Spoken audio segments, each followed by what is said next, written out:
Let's delve deeper into the life and influence of Paul Joseph Goebbels and his role in the Nazi propaganda machine. Paul Joseph Goebbels, known as the man with the black tongue, emerges as a deeply unsettling figure in the annals of history. The Nazi regime, under Hitler's iron grip, orchestrated a reign of terror that would leave an indelible mark on humanity. Their atrocities, from the chilling gas chambers to the transformation of ordinary citizens into monsters, set unparalleled benchmarks for brutality. Even those fortunate enough to have a semblance of safety during that era couldn't escape the relentless barrage of Nazi propaganda.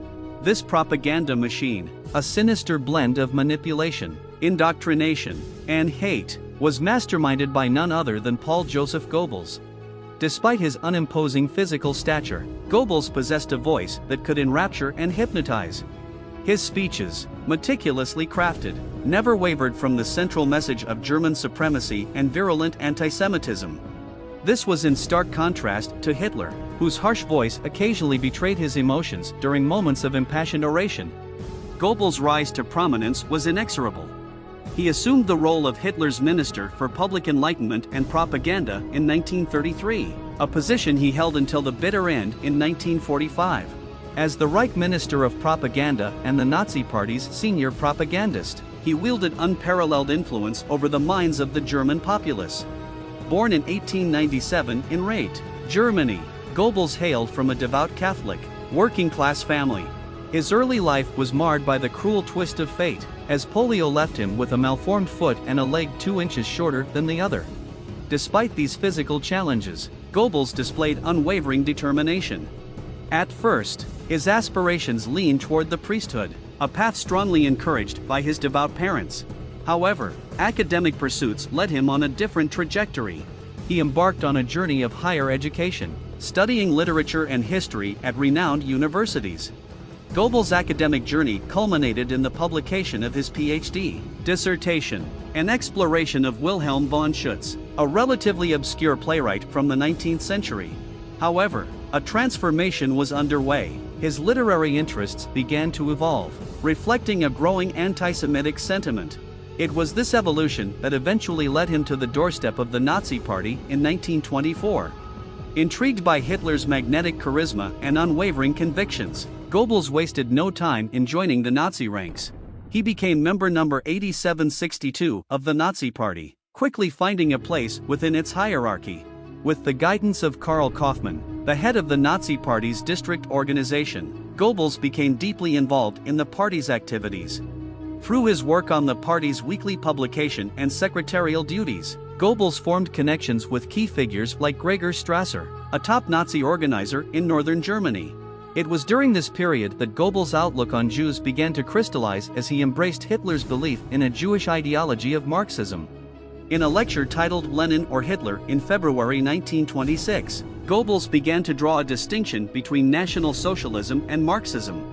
He argued that communism, or Marxism, couldn't save the German people but would instead lead to the emergence of a socialist nationalist state in Russia. This ideological alignment with Hitler marked a pivotal moment in Goebbels' journey. His path converged with Hitler's in Munich, where they both spoke at a gathering in a beer hall. Hitler, seeking to quell internal disputes, extended his hand in reconciliation, urging unity among the Nazi leadership. Goebbels, influenced by Hitler's charisma, pledged his unwavering loyalty.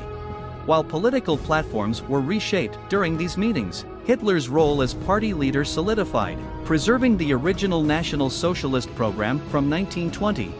It was also during this period that Goebbels' hatred towards Jews intensified, and he became an advocate for action against them. As the Nazis ascended to power, Goebbels assumed control of the Ministry for Public Enlightenment and Propaganda, a position that granted him unprecedented power over media, including radio, press, publishing, and film. With ruthless efficiency, he purged Jews and political rivals from influential positions, while subjecting journalists and artists to strict state supervision. One of the most infamous events under Goebbels' reign was the large-scale book burning in Berlin on May 10, 1933. College students ignited the pyres, burning books by Jewish and other authors. This event, symbolic of the regime's attempts to erase opposing ideologies, sent shockwaves through the intellectual world. In the realm of film, Goebbels wielded cinema as a weapon of propaganda. Works like The Eternal Jew, 1940, and Leni Riefenstahl's state-funded documentaries, including Triumph of the Will, 1934, and Olympia, 1936, were meticulously crafted to spread the Nazis' anti-Semitic message. These films, artfully shot and ruthlessly effective, played a significant role in shaping public opinion. While Goebbels was the mastermind behind this propaganda machine, American envoy William E. Dodd recognized Hitler's significant role in its creation. Dodd noted that Hitler had harnessed the power of newspapers, radio, publishing, and the arts to construct an enormous propaganda apparatus, one that would forever scar history.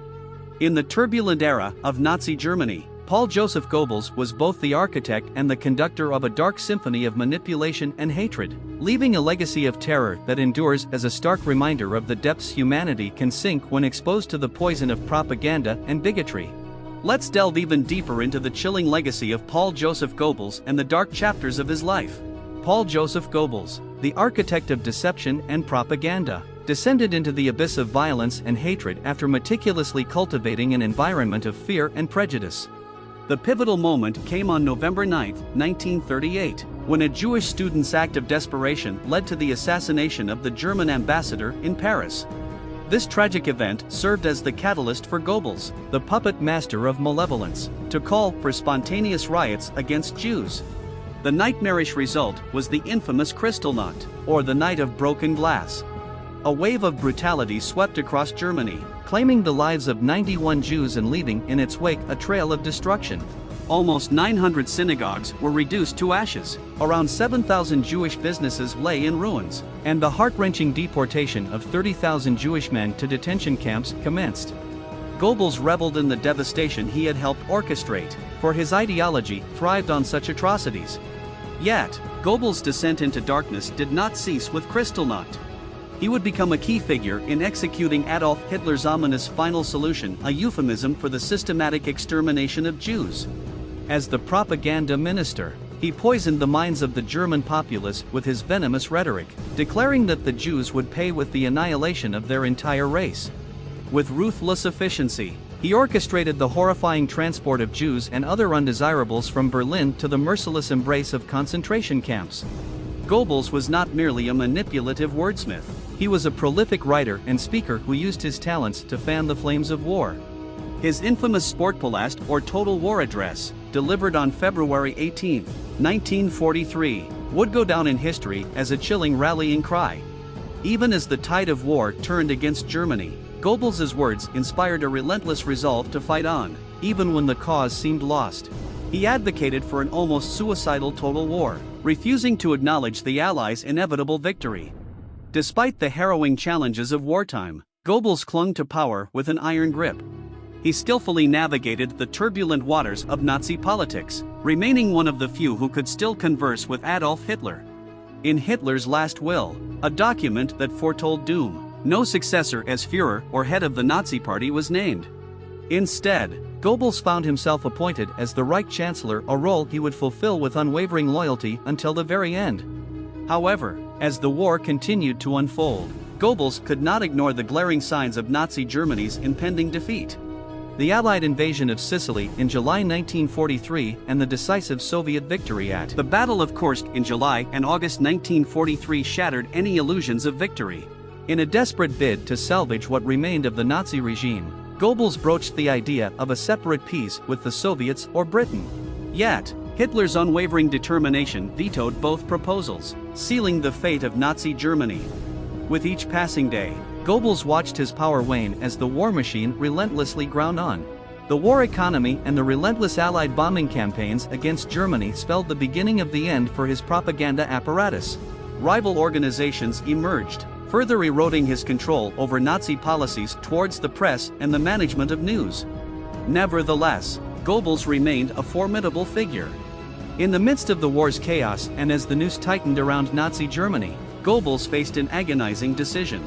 Adolf Hitler's suicide on April 30, 1945, left a leadership vacuum, but Goebbels chose to stay true to his loyalty and principles. He refused to leave Berlin, declaring that he would stand with Hitler until the bitter end. His wife and children, bound by the same devotion, would share in this grim fate?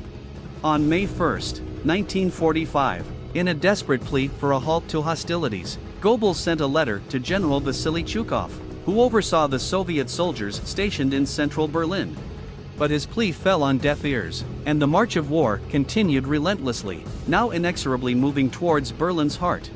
In his final official act as Chancellor on May 1, Goebbels, with a white flag of surrender, instructed German General Hans Krebs to deliver a letter to General Chukov.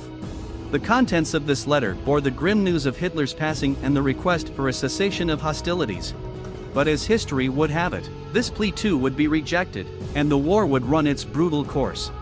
In the evening of May 1, 1945, in the Chancellery's garden, Paul Joseph Goebbels and his wife, Magda, took their own lives. The details of their demise are shrouded in chilling accounts. Some claim they were each given a cyanide capsule, while others describe a gruesome scene involving gunfire. Regardless of the method, the end was undeniably tragic. Paul Joseph Goebbels, the man who had once captivated audiences with his oratory skills, had become an agent of darkness. His actions, driven by hatred and fueled by propaganda, had left an indelible scar on history. His loyalty and oratory skills would forever be overshadowed by his heinous legacy, a stark reminder that even the most gifted individuals, when twisted by malevolence, can become instruments of unimaginable atrocities.